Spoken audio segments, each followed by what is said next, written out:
너를 위하여 세계 우상을 만들지 말고 또 위로 하늘에 있는 것이나 아래로 땅에 있는 것이나 땅 아래 물속에 있는 것에 어떤 형상도 만들지 말며 그것들에게 절하지 말며 그것들을 섬기지 말라. 나의 하나님 여호와는 질투하는 하나님인즉 나를 위하는 자의 죄를 갚되 아버지로부터 아들에게로 3, 4대까지 이르게 하거니와 나를 사랑하고 내 계명을 지키는 자에게는 천대까지 은혜를 베푸느니라. 아멘. 오늘 제2계명입니다. 10계명 강의 오늘 제2계명입니다. 7세기에 중국 당나라 황제였던 이세민이라는 분은 정관지치로 유명합니다. 이 제국을 만들고 난 다음에 그는 늘 3가지 거울을 갖고 있다라고 고백을 하였다고 합니다. 이 황제였던 이세민은 3가지 거울을 가지고 있다라고 말하는데, 첫 번째 거울이 동으로 만든 거울을 보고 자기의 외모를 갖고 있고, 두 번째 거울은 역사를 보고 이제 자신이 어떻게 해야지 나라를 이끌어갈 수 있는지, 그리고 나라의 흥망성쇠를 예상하였다고 합니다. 세 번째 거울은 인물이라는 거울인데, 바로 위징이라는 인물을 통해서 자신이 나라를 다스렸다고 고백을 했다고 합니다. 한마디로 지혜로운 군주가 3가지의 거울을 사용했음을 알 수가 있습니다. 지난주부터 우리가 10계명을 강의하고 있는데, 이 10계명은 일종의 10개의 거울을 우리에게 보여준다라고 말을 할 수가 있겠습니다. 3가지의 거울을 이세민 황제가 사용했다고 했는데, 저와 여러분에는 일종의 10개의 거울을 가지고 있다라고 우리가 생각할 수가 있겠습니다. 너는 나 외에는 다른 신들을 내게 있게 말지니라는 말씀을 지난주에 우리가 들었습니다. 1계명과 지금 오늘 2계명이 너를 위하여 새긴 우상을 만들지 말라. 어떻게 보면 비슷한 말씀인 것 같은데, 다른 신들을 내게 있게 하지 말라, 너를 위하여 새긴 우상을 내게 두지 말라는 말이 큰 차이가 없어 보이는데, 성경은 지금 분명히 다르게 말씀하고 있습니다. 여러분, 이 1계명과 2계명은 어떠한 차이가 있을까요? 우리가 2계명의 의미가 뭔지를 보기 전에 1계명과 2계명은 어떠한 차이가 있을까요? 놀랍게도 이 카톨릭, 우리가 흔히 천주교라고 우리나라에서 말을 하는데, 이 천주교에는 제2계명이 없습니다. 제2계명이 없다는 말은 이 2계명이 아예 없다는 것이 아니라, 지금 우리가 말하고 있는 너를 위하여 우상을 만들지 말라는 그 계명을 이 천주교에서는 2계명이라고 말하지 않습니다. 그거를 2계명이 아니라 1계명에 포함되어 있고, 우리의 3계명이 2계명이 되고, 이렇게 한 가지 이렇게 쭉 당겨집니다.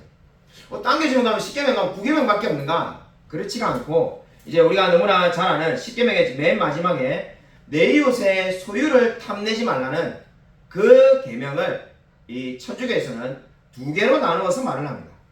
남의 아내를 탐내지 말라, 그리고 남의 재물을 탐내지 말라. 남의 아내를 탐내지 말라, 남의 재물을 탐내지 말라로 2개를 나누어서 9, 10계명을 만드는 거죠. 그리고 우리가 지금 말하고 있는 2계명은 존재하지가 않습니다. 10계명의 2계명이 이 우상을 만들지 말라는 이 계명이 반드시 있어야 되는가? 그렇다라고 이 칼빈도 기독교 강요에서 말하였습니다. 이 성경이 분명히 이렇게 우리가 이렇게 쓰여졌는데, 10계명도 그죠, 기독교와 천주교가 다릅니다. 칼빈의 기독교 강요를 우리가 공부해 보신 분들은 기억이 나실 건데, 칼빈은 기독교 강요에서 이 제2계명을 2가지로 나누어서 설명을 합니다. 첫 번째 금한 것이 뭔가? 무한하신 하나님을 표현함으로써 하나님을 주관화해서는 안 된다는 거죠. 그것이 첫 번째 금하고 있는 내용이라는 겁니다. 두 번째로 이 칼빈은 어떻게 생각했냐면, 종교라는 이름으로 어떤 형상을 만들어서는 안 된다는 것이 바로 2계명이 요구하는 바라는 겁니다. 그러니까 우리 가톨릭 천주교 보면은 마리아 상도 있고 여러 많은 상이 있지 않습니까? 심지어 우리가 유럽에 여행을 가보면은 유럽에 있는 성당은 이게 그 옆에 그죠, 이 유리창에 성화가 다 이렇게 이쁘게 이렇게 그려져 있는데, 그 어떠한 형상도 만들지 말라는 겁니다. 그래서 아마 여러분이 설교를 유심히 들으신 분은 얼마 전에 오셨던 이승우 교수님이 여러분이 교회가 부흥해서 분명히 그렇게 말씀하셨죠. 건축을 새롭게 해도 이 뒤에다가 뭘 이렇게 십자가나 이런 거 안 만드실 거죠, 이렇게 말하였지 않습니까? 그 말씀 기억나신가요?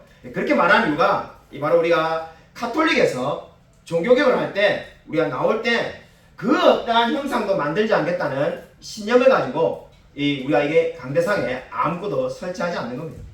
물론 자 개척 초기에는 많은 분들이 오해가지고 돈이 얼마나 없으면 아무것도 없을까. 물론 뭐 그 이유도 없지는 않았습니다만은 이 신념을 가지고 소신을 가지고 우리가 하지 않는 겁니다. 그래서 나중에 우리 교회가 정말 건축을 하거나 나중에 뭐 이게 교인이 많아져도 우리가 그 어떠한 것도 형상을 만들 마음이 없습니다. 왜냐하면은 이계명이 금지하는 바가 바로 어떠한 형상도 만들지 말라는 말씀의 의미이기 때문입니다. 그러면 우리는 이렇게 지금 분명히 이계명에 우상을 만들지 말라는 말씀을 믿고 있는데 여러분도 다 알다시피 이 천주교를 보면은 마리아 상이 그저 천주교 성당 앞에 이렇게 있고 가면은 아침마다 그저 이렇게 딱 이렇게 성호를 이렇게 걷는데 성호를 뭐 이렇게 걷는가요? 이렇게 성호를 걷는데 아니 그러면은 이 거기는 어떻게 된 건가? 실제 제가 불광동에 영광교회 사회 갈 때 출근하려면은 늘 성당 앞에 지나가야 되는데 지나가다 보면은 뭐 누가 기독교인인지 아닌지는 제가 어떻게 알겠습니까? 그죠? 제가 은사가 없는데 누가 천주교인인지는 금방 구분이 가더라고요. 그냥 출근하는데 막 다 걸어가는데 천주교인들은 딱 가다가 멈춰가지고 그 마리아 상이 딱 앞에 보이는데 거기서 이렇게 성호를 반드시 걷고 지나가지 그냥 지나가는 사람이 없었습니다. 그래서 그게 구분이 가는 거죠. 그래서 그렇게 지금 이렇게 성호를 걷고 이러는데 그럼 이거는 우상숭배가 아닙니까? 근데 이게 우상숭배인데 정말 이 백보양보해가지고 천주교의 주장대로 우상을 만들지 말라는 말씀이 정말 2계명이 따로 존재하지 않는다고 하더라도 1계명에 포함되어 있다 하더라도 이건 굉장히 심각한 잘못인 것 같은데 그걸 어떻게 주장할 수가 있는가 아마 이런 궁금증이 들 겁니다. 우리가 이 칼빈의 기독교강요에 이 설명이 자세히 잘 나와 있는데 칼빈의 기독교강요를 보면은 당시의 중세의 주장이 뭐였습니까? 아니 우상을 만들지 말라고 했는데 왜 마리아 상은 만들고 거기에 성호를 걷고 그렇게 하는가? 한마디로 그거는 예배가 아니라는 겁니다. 카톨릭이 중세 내내 주장했던 것은 마리아 상에 성호를 걷고 절을 하고 하는 것들은 봉사라는 겁니다. 그러니까 그거는 일종의 봉사. 마치 여러분이 우리 예배 마치고 나면은 밥을 먹고 나면은 설거지도 하고 아니 뭐 책상 줄도 맞추시고 뭐 그런 게 봉사지 않습니까? 그걸 예배라고 말하는 사람 없죠. 나 책상 줄 다 맞췄으니까 예배 잘 드렸다 이런 사람 없습니다. 그래서 섬기는 거죠. 우리가 뭐 안내도 하고 이렇게 섬기는 건데 그거는 마리아 상에 절을 하고 줄을 뭐 이게 성호를 걷는 것은 섬기는 거라고 계속해서 주장을 하였습니다. 그러나 우리가 칼빈이 기독교에서 잘 비판한 것처럼 결코 그것은 옳은 주장이 아닙니다. 찰스 하치라는 분은 이렇게 말을 하였습니다. 우상 숭배는 거짓 신들을 경배하는 것만이 아니라 이 뒷말을 여러분이 꼭 잘 기억하십시오. 우상 숭배는 거짓 신들만을 경배하는 것이 아니라 그러니까 뭐 예를 들어 부처나 우리 가짜 신을 말하는 것이 아니라 참 하나님을 어떤 형상으로 만들어 놓고 섬기는 것도 포함된다. 이계명이 말하는 핵심이 바로 이 뒷부분에 있습니다. 그러니까 우리가 우상 숭배 이러면은 우리가 뭐 알지도 못하는 신, 뭐 일본에 800만 개의 신이 있다는데 정말 5만 신들을 그냥 내가 사놓고는 이게 하나님이다 이런 것만을 말하는 것이 아니라 나는 하나님이라고 믿지만은 나는 하나님을 믿고 하나님이라고 생각하고 예를 들면 이 컵을 놔두고는 이것이 하나님이다 이렇게 하면은 그것이 우상 숭배가 된다라고 지금 말을 하고 있는 겁니다. 사전에 분명히 여러분 성경에 어떻게 말을 하고 있습니까? 사전에 분명히 어떤 형상도 만들지 마라라고 분명히 말씀하고 있습니다. 같은 말씀을 기독교는 이렇게 해석하고 천주교는 이렇게 해석하니까 뭐 아무렇게나 해석해도 되는 게 아니냐? 그렇지가 않습니다. 분명히 성경에 어떤 형상도 만들어서는 안 된다라고 분명히 말을 하고 있습니다. 제가 사실 개척할 때 고민했던 게 있는데 성도들도 없는데 무슨 고민을 했는가? 우리 뭐 심지어 우리 이재 집사님 혼자만 나올 때도 그때 우리 주일학교에 있었으니까요. 우리 애들 둘과 황영치 목사님 자녀 둘 이렇게 했고 4명이 주일학교가 있을 때 제가 혼자지만은 그때 막 고민을 많이 했던 것이 이 어떤 형상도 만들지 말라는 것에 대해서 우리 개혁주의에 큰 2가지 흐름이 있습니다. 하나의 흐름은 실제로 그런 교회도 제가 가봤는데 그 어떠한 지금 우리 주일학교 좀 전에 우리 1시간 전에 예배드릴 때 하는 뭐 예수님 설명할 때 그죠? 이 동영상을 보여주잖아요. 자, 예수님이 예를 들면 물고기 뭐 오병이의 기적을 일으키시는 그 장면을 보여주고 이렇게 하는데 그러한 것조차 하지 않는 분들이 있어요. 어떤 형상도 만들지 말라고 했으니까 나는 그것조차 하지 않겠다 해서 그냥 말로만 설명하는 거예요. 그렇게 하는 개혁주의한 흐름이 있고, 또 다른 흐름은 제가 고민을 한참 많이 했는데 저는 이제 후자를 선택한 것이, 이러한 교육용으로 하는 것은 가능하지만은 그냥 필요 없이 바로 뭐 마리아 형상을 만든다든지 그런 것들은 잘못이라는 입장이 두 가지가 있습니다. 우리 개혁주의 안에도 큰 두 가지 흐름이 있는데 저는 후자를 선택해서 그 교육용으로 우리가 하나님의 이 형상을 그림으로 만들어 놓은 거잖아요. 사용할 수는 있지만은 우리가 뭐 동상을 만든다든지 여러 가지 뭐 물건을 만든다든지 그렇게 해서는 안 된다는 것을 믿고 있습니다. 여러분, 이 성경 분명히 어떤 형상도 만들지 말라고 했는데 구약 성경 읽어보면은 이스라엘 역사에 이러한 일이 있었습니다. 출애굽기 32장 4절 프린트물에 다 나와 있습니다. 우리 같이 한번 한 목소리 한번 읽겠습니다. 출애굽기 32장 4절 말씀입니다. 함께 읽겠습니다. 네, 시작. 이스라엘아, 이는 너희를 애굽 땅에서 인도하여낸 너희 신이로다. 이스라엘아, 이는 너희를 애굽 땅에서 인도하여낸 너희 신이로다. 이렇게 말씀하였습니다. 이 말씀이 나온 배경이 뭡니까? 송아지가 바로 하나님이라고 생각하고 이스라엘 백성이 만든 겁니다. 그러니까 지금 당시의 상황이 어떠했습니까? 이스라엘 백성들은 모세가 십계명을 받기 위해서 이제 시내산에 올라갔습니다. 근데 가만히 이제 밑에서 기다리다가 자기들이 생각할 때는 하나님을 믿는 그 믿음을 나타내기 위해서 송아지 형상을 만든 겁니다. 다른 신을 믿으려고 한 게 아닙니다. 우리는 뭐 바알이나 암몬이나 뭐 아세다로스를 믿어야 되겠다. 그게 아니고 하나님이라고 생각하고 송아지 형상을 금을 모아가지고 만든 겁니다. 정말 좋은 마음에서 시작한 거 아닙니까? 근데 그것에 대해서 하나님은 어떻게 하셨습니까? 진노하셨고 그것을 결국은 다 부셔버렸습니다. 근데 이렇게 이제 역사를 보면은 하나님이 지금 이 이계명이 말씀하신 것처럼 그 어떤 형상도 만들지 말라고 했는데 역사가 반복되는 것을 볼 수가 있습니다. 출애굽기 32장 4절에 있었던 이야기 다음에 500년이 지나고 난 다음에 역사가 또 반복됩니다. 어떤 일이 벌어집니까? 남유다와 북왕국이 나눠졌는데 북이스라엘에서 남유다에 예배를 내려가는 것을 막기 위해서 다시 금송아지를 만듭니다. 역시 그 금송아지도 하나님이라고 생각하고 만든 겁니다. 열왕기상 12장 8절에 이런 말씀이 있습니다. 너희가 다시는 예루살렘으로 갈 것이 없도다. 이는 너희를 애굽 땅에서 인도하여 올린 너희 신이다. 지금 어떻게 말씀하고 있습니까? 예루살렘에 내려갈 필요가 없다는 거죠. 송아지 형상을 만들었건 뭐라 말합니까? 이 송아지 형상이 너희를 애굽 땅에서 인도하여 낸 너희 신이라고 말합니다. 이 말이 뭘 말하는 겁니까? 하나님이 여기 계신다라고 말하는 거죠. 이 송아지 형상이 하나님이다라고 그렇게 말합니다. 500년 전에 그렇게 송아지 형상을 만들어서 하나님께서 진노하시고 그것을 다 부셔버렸는데 또다시 그 일이 반복되는 겁니다. 이런 것을 보면 우리가 무엇을 알 수 있습니까? 인간은 참으로 뭔가 형상을 만들기를 너무나 좋아한다는 것을 알 수가 있습니다. 아무리 하지 말라고 해도 또 형상을 만들고 또 형상을 만드는 것이 참 인간이 가지고 있는 본능이구나라는 생각을 하게 됩니다. 왜 하나님은 형상으로 된 동상을 만들지 말라고 할까요? 여기에 두 가지 이유가 있습니다. 첫 번째 이유는 여러분 형상을 만들어 놓으면 어떻게 되겠습니까? 다르게 말하면 형상을 만들고 싶어하는 사람의 그 본능, 그 이유를 말하는 겁니다. 첫 번째는 형상을 사람들이 계속 만들고 싶어하는 동기는 이 하나님을 형상으로 만들어 놓으면은 여기 갔다 저기 갔다 하지 못하기 때문에 한 곳에 머물 수 있도록 붙잡아 둘 수가 있습니다. 그러니까 하나님이 바로 여기 계시다 이러면은 이제 하나님이 그죠 어디론지 갈 수가 없으니까 우리 마음대로 이제 여기에 둘 수가 있는 거죠. 사람들은 그렇게 그 하나님이 그 자리에 머물러 있는 것을 좋아합니다. 두 번째로 왜 하나님을 그 형상을 만들기를 좋아하는가? 내 마음대로 이 하나님을 뭔가를 해보겠다는 의미가 되겠습니다. 그러니까 형상으로 이렇게 있으면 우리가 이제 그 형상을 옮길 수도 있고 마음대로 할 수가 있지 않습니까? 사람은 인간은 본능적으로 그러한 것을 좋아합니다.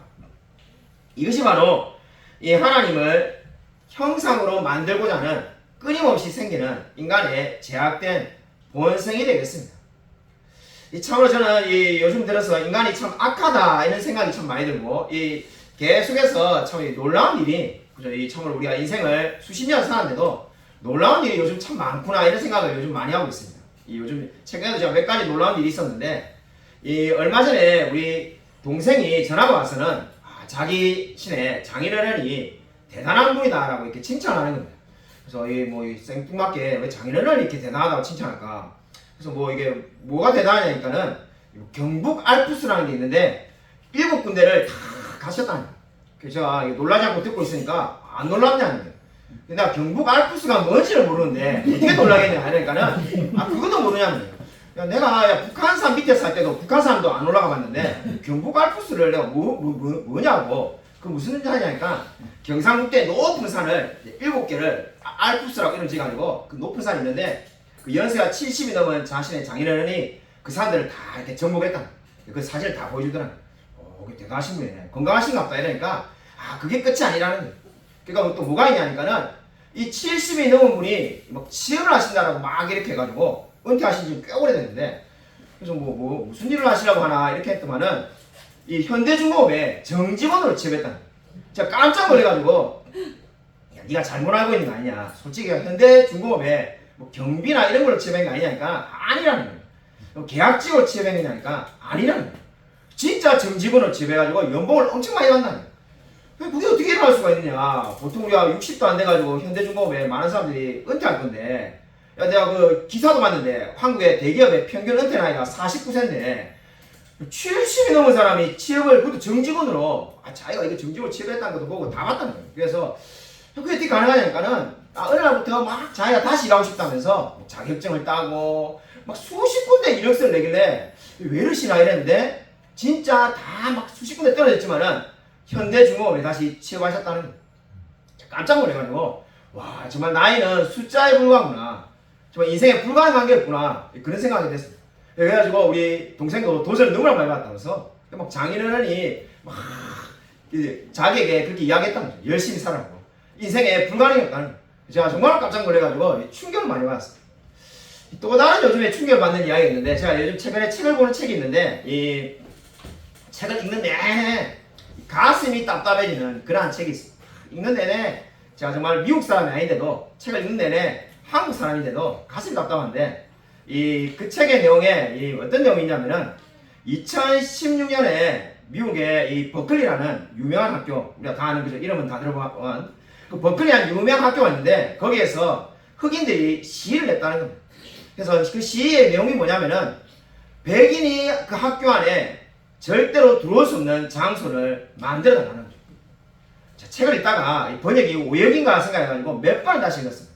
그러니까 흑인이 들어올 수 없는, 예를 들면 지금 우리의 삼성 플라자가 다 학교라 생각하시면은 지금 우리 교회는 흑인이 만약에 못 들어오니까 이거를 들어오게 해달라고 데모를 하는 게 아니라 지금 어디든지 다 흑인이 갈 수 있는데 백인이 들어오는 데가 있으니까 불편하기 때문에 백인은 절대로 입장할 수 없는 장소를 만들어 달라고 데모를 한 거죠.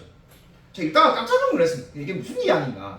근데 그렇게 데모를 했는데 더 놀라운 이야기는 그 2016년 이야기고 2017년에 이미 일어난 이야기인데 하버드에서 최초로 흑인 졸업식이 일어났다는 겁니다. 하버드생들이 같이 졸업식을 하는 게 아니라 그 중에 흑인들만 졸업식을 같이 한 거죠.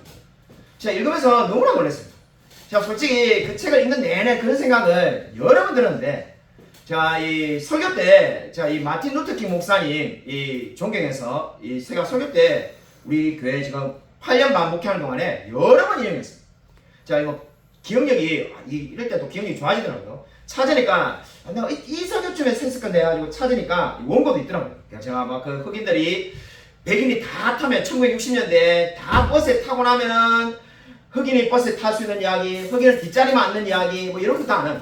아니면 흑인을 심지어 화장실도 못 쓰게 하고, 흑인을 대학교에 입학 못 시키는 이야기, 뭐 이런 이야기 제가 설교 다 했습니다. 여러 번 했더라고요. 그래서 제가 뭐 다 원고를 찾아보니까 있던데, 그래서 마틴 루터킹 목사님 이야기, 그런 이야기를 제가 여러 번 했습니다. 근데 정말 책을 읽는 내내 제가 무슨 생각을 했냐면은, 내가 정말 시대에 뒤떨어진 이야기를 예전에 설교했구나. 전혀 이 상황이 아닌데, 내가 정말로 지금 1960년대에 내가 살고 있는 게 아닌데 내가 정말로 참 옛날 그죠 호랑이 담배 피는 시절 이야기 그런 설교를 하고 있었구나. 정말로 이 상황에 맞지 않는 설교를 했구나. 그런 생각이 들었어요. 지금 이 상황이 정반대의 상황인데 내가 그러한 설교를 했구나 이런 생각인 거죠. 그럼 제가 무슨 생각했냐면은 정말로 우리 시대에 마틴 루터킹 목사님이 다시 살아오면은 과연 그때 했던 이야기를 그대로 하실까? 이런 생각을 솔직히 했어요. 왜냐면은 찾아보고 놀랬던 게 백인들이 들어오는 게 너무 불편하다 보니까 그죠? 백인이 이 버클리 대학에 너무 많으니까 예를 들면 자기가 소수라서 백인이 이렇게 10명씩 있고 이러면 위협을 느껴가지고 그런가 싶어가지고 제가 구글에 검색해서 찾아봤습니다. 버클리 대학에 백인의 비율이 24%밖에 되지 않아요. 백인이 소수인데 오히려 그렇게 말을 하는 거예요. 제가 그걸 보고 깜짝 놀랐어요. 그래서 이 정말 세상이 생각들이 급변하고 있구나라는 생각을 하면서 우리가 참으로 정말 이 세상에 대해서 내가 좀 더 많은 관심을 가져야 되겠다라고 요즘 제가 책을 보면서 많은 생각을 하고 있습니다. 여러분 오늘 이 성경 말씀을 보시면은 지금 어떻게 말을 하고 있습니다. 우상을 만들지 말아라고 말을 하고 있습니다. 여러분 신명기 4장 32절 33절을 우리 한번 읽어보겠습니다. 여러분 프린트에 다 나와 있습니다. 신명기 4장 32절 33절 같이 한 목소리 한번 읽겠습니다. 네, 시작. 내가 읽기 전 하나님이 사람을 세상에 창조하신 날부터 지금까지 지나간 날을 상고하였고 하늘의 끝에서 저 끝까지 이런 일이 있었느냐 이런 일들을 들은 적이 있었느냐 어떤 국민이 불 가운데서 말씀하시는 하나님의 음성을 너처럼 듣고 생존하였느냐. 여러분 하나님께서 말씀하는 바가 뭡니까? 지금 신상을 만들어서는 안 된다는, 형상을 만들어서는 안 된다는 이유를 말씀하시는데 불 가운데서 말씀하시는 하나님의 음성을 듣고 생존한 사람은 이스라엘 백성밖에 없다는 겁니다. 그러니까 하나님께서 이스라엘 백성에게 특별하게 사랑하시고 은혜를 주셨다는 거죠. 왜 하나님의 말씀을 지키고 따라야 되는가? 이스라엘 백성은 하나님의 놀라운 사랑을 받은 자들이라는 겁니다. 하나님께서 하나님의 형상을 만들지 말라고 하는데 그 말씀에 순종해야 될 이유는 바로 이스라엘 백성은 놀라운 은혜를 받은 거랍니다. 근데 모세도 어떻습니까? 그 인생을 보면은 스쳐 지나가는 하나님의 등을 보았을 뿐인데도 어땠습니까? 이 모세가 정말 자기가 죽을까 염려했죠. 근데 그 누구도 하나님의 형상을 직접 본 사람이 없습니다. 보지도 못한 하나님을 어떻게 눈으로 형상을 만들 수가 있겠습니까? 우리 하나님의 형상을 만들지 말라는 이유는 여러분 저의 모습을 여러분이 많이 동상을 만든다면 물론 뭐 만들 만한 가치는 없습니다만은 여러분이 많이 형상을 만든다면 있는 모습 그대로 만들 수가 있겠죠. 여러분이 아마 미적인 재주가 있다면 만들 수가 있을 겁니다. 근데 하나님은 영이시기 때문에 그 누구도 우리가 하나님을 눈으로 제가 지금 여러분을 보는 것처럼 볼 수가 없습니다. 근데 그 하나님의 어떻게 형상을 만들 수가 있겠습니까? 그렇기 때문에 이스라엘 백성도 어떻게 했습니까? 송아지 형상을 만들었습니다. 그 송아지 형상은 10가지 재앙에 나오는 것처럼 이 송아지 형상은 이미 애굽에서 있었던 신의 모습을 그대로 돈 따서 만들었을 뿐입니다. 그렇기 때문에 저와 여러분이 우리가 정말 계속해서 성경에서 우상을 만들지 말라는 이유가 어디에 있겠습니까? 왜 우상을 만들지 말라고 할까요? 왜 성경이 우리에게 점을 치러 가거나 아니면은 그저 여러 가지 이게 미신적인 것들 그저 이게 몸에 부적 같은 것을 달고 다니지 마라. 우리가 이렇게 계속해서 말하는 이유가 어디 있습니까? 아니면 그걸 적용해가지고 손 없는 날을 지켜가지고 그날 이사를 하려고 하고 그렇게 하지 말라고 하는 이유가 어디 있겠습니까? 그러한 것들을 우리가 다 따르지 말라는 이유는 바로 성경이 우상을 섬기지 말라고 금하고 있기 때문입니다. 근데 그 우상을 섬기지 말라는 이야기의 가장 중요한 핵심이 뭡니까? 우상을 만드는 이유는 바로 하나님을 온전히 신뢰하지 못하기 때문이라는 겁니다. 하나님을 온전히 신뢰한다면 형상을 만들 이유가 없다는 거죠. 사람이 하나님의 형상을 자꾸 우상을 만드는 이유는 미래를 불안하게 생각하기 때문입니다.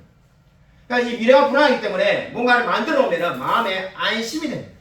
그러나 하나님은 하나님을 믿고 하나님이 가장 좋은 길로 가장 안전한 길로 인도해 주실 거라는 것을 믿고 그 모든 것을 하지 말라고 지금 말씀하고 있습니다. 여러분 그 어떠한 우상도 만들지 마시길 바랍니다. 여러분 정말 성경은 저와 여러분에게 지금 우상을 만들지 말라고 말을 하고 있습니다. 오늘 성경 말씀을 보시면은 질투하는 하나님이라는 단어가 눈에 띕니다. 질투하는 하나님. 질투하는 하나님이 뭘까요? 우리가 드라마 같은 걸 많이 보면은 그죠 우리 남자친구가 있는데 이 남자친구에게 또 다른 나보다 더 좋은 여자친구가 생기니까 질투가 나고 이러한 것들 우리가 질투라고 생각하기 쉬운데 그러한 의미가 아닙니다. 질투라는 것은 나보다 더 잘 사는 사람, 나보다 더 공부 잘하는 사람을 내가 막 시기하고 시샘하고 이러한 것을 이야기하는 의미가 아닙니다. 성경에서 말하는 질투가 뭡니까? 성경에서 말하는 질투는 여러분이 꼭 기억하시기 바랍니다. 자신의 권리를 주장하시는 하나님이라는 뜻입니다. 한마디로 자신을 타당하게 만드시는 분이라는 뜻이 되겠습니다. 하나님은 마땅히 우리에게 그러한 것을 요구할 권리를 가지고 계신다는 거죠. 그 권리가 뭡니까? 하나님이 우리를 구원하셨기 때문에 하나님의 말씀을 믿고 지키며 따르라는 말이 되겠습니다. 아니, 내가 왜 하나님의 말씀을 믿어야 하나? 이렇게 말하는 사람은 그리스도인이 아닙니다. 저와 여러분을 죄와 사망의 늪에서 하나님이 보내주셨습니다. 그렇기 때문에 하나님은 질투하실 수 있는 겁니다.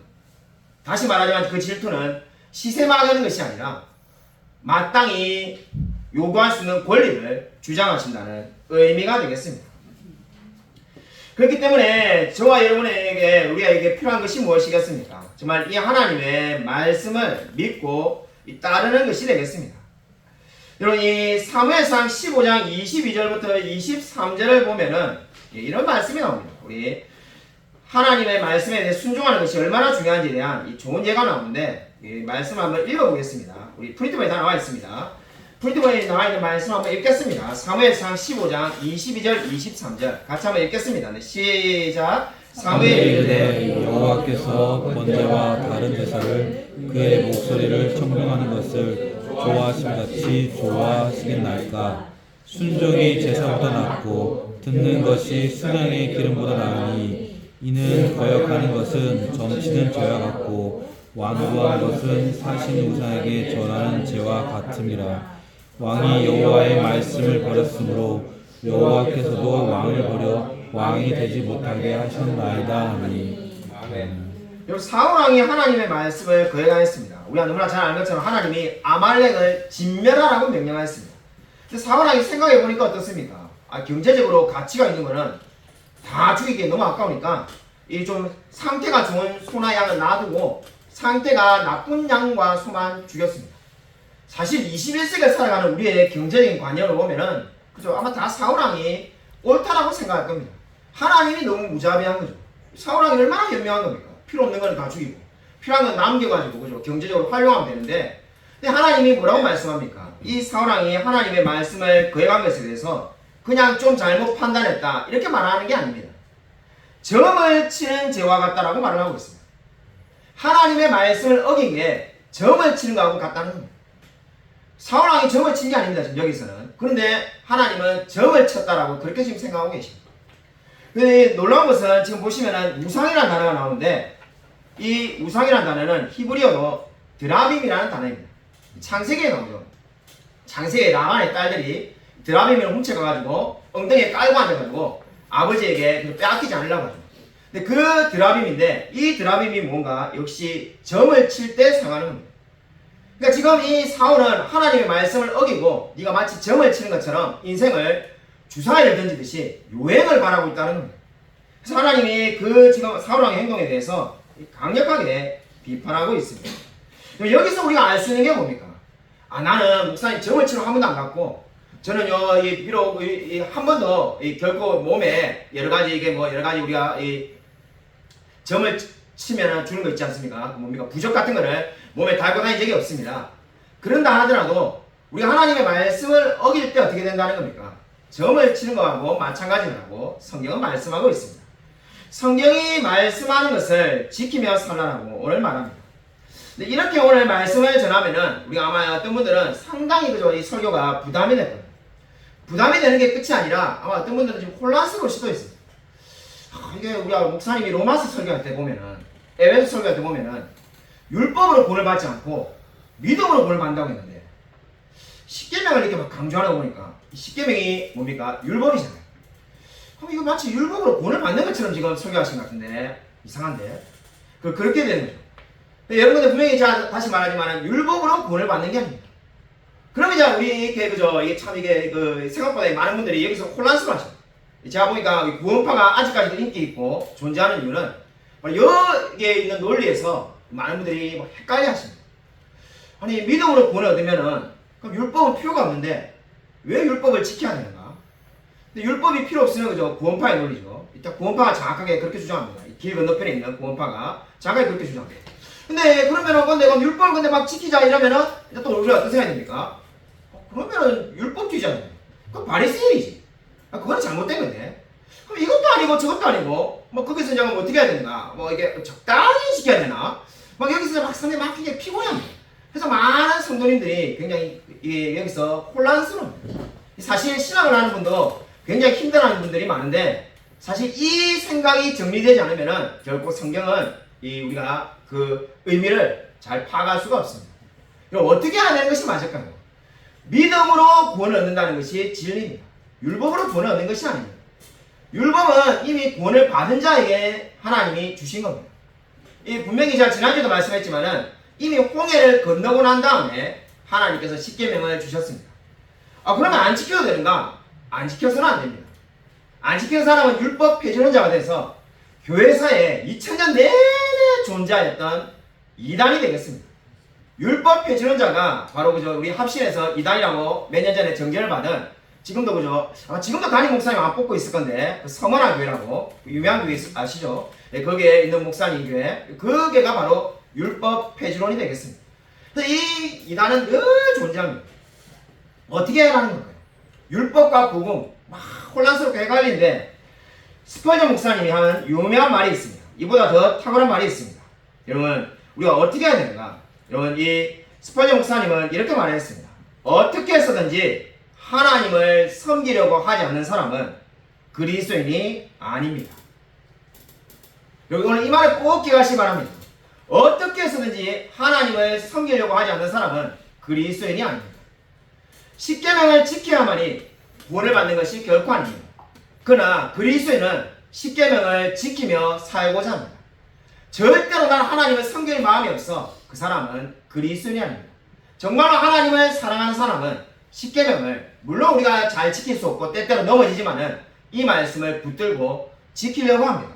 그렇기 때문에 여러분 찰스 스펄전 목사님이 말하는 이 말을 꼭 기억하시기 바랍니다. 어떻게든지 하나님을 섬기려고 하지 않는 사람은 그리스도인이 아닙니다. 정말로 그리스도인은 하나님을 사랑하기 때문에 정말 오늘 이 십계명에 나온 말씀처럼 살인하지 말라, 간음하지 말라, 도둑질하지 말라, 우상을 섬기지 말라, 안식일을 거룩히 지켜라, 내 부모를 공경하라. 이 말씀을 자신이 할 수 있는 한 물론 늘 부족하고 늘 연약하고 늘 실패할 수밖에 없지만은 지키려고 노력할 것입니다. 이것이 바로 무엇입니까? 오늘 성경이 저와 여러분에게 말하는 바가 되겠습니다. 최근에 저는 이 공산주의에 대한 참 제가 삶에 정말로 절대적으로 장담할 수 있는 이야기는 없다는 생각을 많이 하게 됩니다. 자, 러시아과 다닐 때 이 공산주의에 대해서 영어로 배워가지고 얼마나 힘든지 모릅니다. 우리 정지영 목사님 계셨으면 공감하실 건데, 그죠? 정지영 목사님 안 계신데, 자, 막 영어로 영교시의 수업을 들으면서 그 영어 책 읽는 거 막 얼마나 힘들었는지 모릅니다. 내가 진짜 졸업하면서 그 생각인 게 살아생전에 다시 이런 책 읽을 일이 없을 거다. 자, 막 이 마르크스주의 책부터 시작해서 스탈린 뭐 여러 가지 막 책을 읽는데, 아니 뭐 공산주의 뭐 시멘트 소설 막 그 책 많이 있습니다. 러시아에 막 그거를 다 영어로 읽는다고 영어도 할 줄 모르는데 얼마나 힘든지 모릅니다. 내가 살아생전에 이러한 책들을 두 번 다시 읽지 않겠다. 네, 이렇게 생각했는데 제가 최근에 이 공산주의에 대한 책을 참 많이 읽고 있습니다. 읽으면서 예전에 읽었던 책들을 볼 때 몰랐던 것을 다시금 깨닫게 되는데 20세기에 전쟁이 얼마나 많습니까? 20세기에. 놀라운 것은 전쟁에서 죽은 사람들의 모든 사람의 숫자의 합보다 공산주의 체제에서 죽은 사람이 훨씬 더 많습니다. 마오쩌둥이나 스탈린 체제에서 죽은 사람의 숫자가 모든 전쟁, 1, 2차 세계대전, 그 외에 뭐 이스라엘과 팔레스타인의 전쟁, 그 모든 전쟁에서 죽은 사람의 숫자보다 더 많은 사람이 공산주의 사회 체제에서 죽었다는 것이 팩트입니다. 너무나 놀랍지 않습니다. 자, 그것을 보고 다시 한 번 더 많이 생각했는데, 그러면서 떠오른 인물이 중국의 유명한 이머당이라는 분이 있습니다. 뭐 어떤 분들은 린위탕이라고 말하기도 하는데, 이 중국이 낳은 이 굉장히 탁월한 이 작가가 되겠습니다. 이분이 이 미국의 하버드 대학을 나왔고, 독일에서 라이프치 대학을 나왔고, 그뿐만 아니라 이 중국의 북경대 교수를 하였고, 많은 사람들에게 이 영향을 줬던 이 탁월한 사람이 바로 이머당 린위탕이 되겠습니다. 이분은 원래 장로교의 목사의 아들로 태어났는데 20세가 되고 난 다음에 장로교를 떠났다고 합니다. 이 자기가 보니까는 하나님은 살아계시지 않는다고 생각해서 신앙을 버린 거죠. 신앙을 버리고 난 다음에 이제 진리를 찾기 위해서 여정이 시작됐는데, 첫 번째 이 사람이 미쳤던 것이 공자의 이제 유가 사상이 되겠습니다. 유교에 빠져가지고 유교가 있어야 된다. 그래야 사람이 변화된다라고 믿었다고 합니다. 얼마 지나서 보니까는 유교가 영 아니라는 생각이 들어가지고 노자 장자의 도가에 미치게 되었습니다. 도교에 빠진 거예요. 도교에 빠지고 난 다음에 보니까는 그 다음에 이제 다시 불교에 심취하고 마지막으로 간 것이 이 임원왕이 마지막으로 간 것이 마르크스주의가 되겠습니다.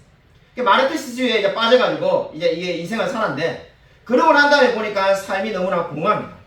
그래서 맨 마지막에 다시 기독교로 돌아와서 회개하며 주님을 만나게 됩니다. 그러고 난 다음에 이분이 책을 쓴 것이 자기가 예전에 썼던 책이 내가 이교도가 된 이유였는데, 자기가 한마디로 비그리스도인이 된 이유라는 책을 썼는데, 그 책을 뒤집고 이제 마지막 때 자기가 뭘 썼냐면은 자기는 이교도에서 기독교인, 불신자에서 신자로라는 책을 써서 자신이 정말로 하나님을 믿는 사람이 되었다고 고백하게 되었습니다. 이분이 그 책에서 이렇게 말을 했습니다. 나는 공자의 인본주의 울타리 안에서도 놀아보았고, 도가의 장엄한 산 꼭대기에도 올라가 보았고, 불교의 끝없는 신비 속에도 헤매어 보았다. 그런데 그 구름 위에 비치는 찬란한 햇빛은 기독교에 기하여 맛보았습니다. 내 책상에는 이제 언제나 성경이 놓여 있습니다. 나는 이 성경을 읽으면서 비그리스도인에서 불신자에서 기독교로 전환되었습니다. 이 고백이 무엇을 보여줍니까? 인생에서 가장 중요한 것은 하나님을 만나는 거라는 겁니다. 하나님을 만나지 않은 사람에게 우상을 만들지 말라는 말은 사실 의미도 없습니다. 하나님을 믿지 않는데 우상을 만들지 말라는 말이 무슨 의미가 있겠습니까? 이미 하나님을 믿고 있는 자에게 오늘 지금 성경이 어떻게 말합니까? 하나님을 그 어떠한 형상으로도 만들지 말라고 말을 하고 있습니다. 왜냐하면 우리는 피조물이지, 우리가 하나님을 주무를 수 있거나 하나님을 우리 마음대로 만들 수 있거나 우리 마음대로 옮길 수 있는 존재가 아니기 때문입니다. 여러분, 선악과를 먹은 것이 왜 잘못되었겠습니까? 어떤 분들은 그렇게 말하는 분을 믿지 않는 분을 봤는데, 아니 뭐 그게 사과 하나 훔쳐 먹었다고, 장발장도 용서를 했는데 하나님은 사과 하나 훔쳐 먹었다고, 아니 그렇게 막 진노해가지고 에덴 동산에 쫓겨보내고, 너무 잔인한 거 아닙니까? 그렇게 우리가 말을 해서는 안 됩니다. 바로 하나님의 명령을 어긴 것이 뭐라는 겁니까? 나는 피조물인 것을 인정하지 않고 자신이 하나님의 자리를 차지하겠다는 겁니다. 십계명을 지키지 않겠다는 것은 이제 나는 내 스스로 하나님이 되어서 내가 내 인생의 주인이 되어서 살겠다는 선언이 되겠습니다. 왜 아담이 에덴 동산에서 쫓겨났는가? 하나님의 명령을 어긴 것은 단순히 선악과를 한번 먹은 것이 잘못이 아니라 자기의 인생의 주인이 자신이 되겠다는 겁니다. 하나님을 더 이상 인정하지 않겠다는 겁니다. 왜 우상을 만들지서는 안 됩니까? 하나님을 하나님 되게 인정해야만 하기 때문입니다. 저와 여러분은 피조물이라는 사실을 결코 잊지 마시기 바랍니다. 우리는 절대로 이 세상을 만든 사람도 아니고 이미 세상을 움직이는 주관자도 아닙니다. 저와 여러분은 그저 한낱 피조물에 불과하고, 우리는 우리의 삶이 인생이 언제 끝날지조차 알지 못하는 너무나 연약한 피조물에 불과한 뿐입니다. 여러분, 오늘 성경에 말하는 것처럼 우상을 만들지 말라는 이 말씀을 믿고 우리가 늘 겸손하게 주님의 역사를 바라보며 살아가는 저와 우리 모든 성도님이 되시기를 주님의 이름으로 간절히 축원드립니다. 이 시간 우리 한번 주여 한번 크게 부르고 한번 통성을 간절히 기도하겠습니다. 주여, 하나님 아버지 감사드립니다. 하나님께서 아버지 함께 하셔서